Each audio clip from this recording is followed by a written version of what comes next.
Turn the dog radio down.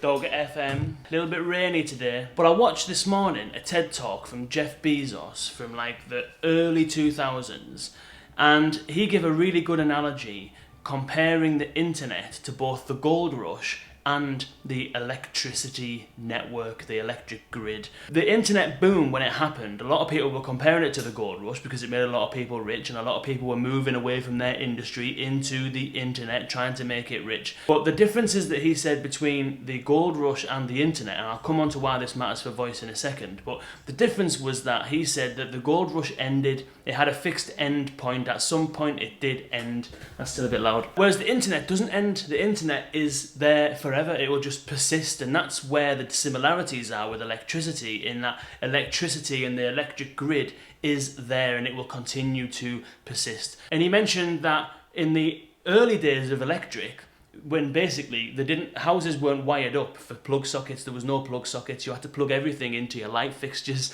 because houses were wired up for light, not for appliances. So in the early days of appliances, everything was like really unsafe, and there was loads of mad inventions that just didn't work out at all, like a tire press and a shoe warmer.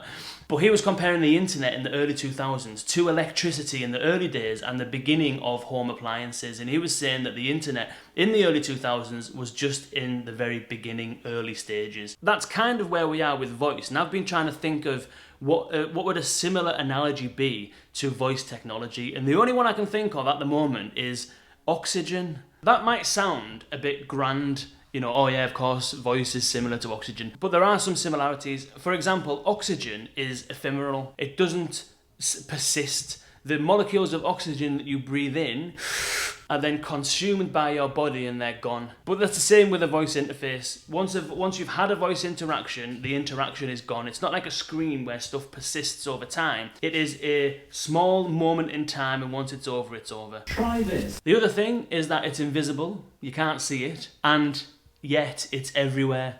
You will struggle to go anywhere that doesn't contain oxygen.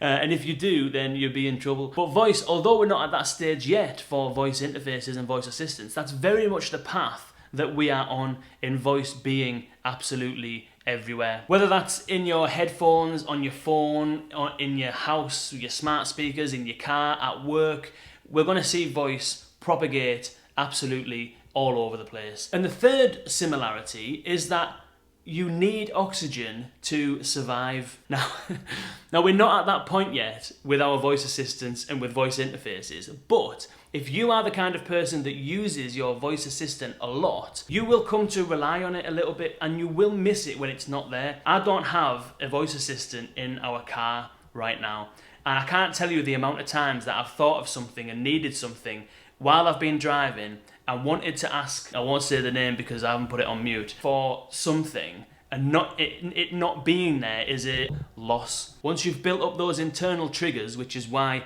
Amazon and Google's marketing is all about trying to create those habits, daily habits, because they want to form internal triggers in people that has people thinking about saying, hey Google or Alexa, before they think about reaching for their phone or doing something else. And so although we don't rely on it yet, we will come to expect it to be there when we need it. Am I grasping at straws? Does that analogy work well? Has anyone else got any better analogies that you could compare voice to try and get our heads around the potential and what's going on with this technology right now?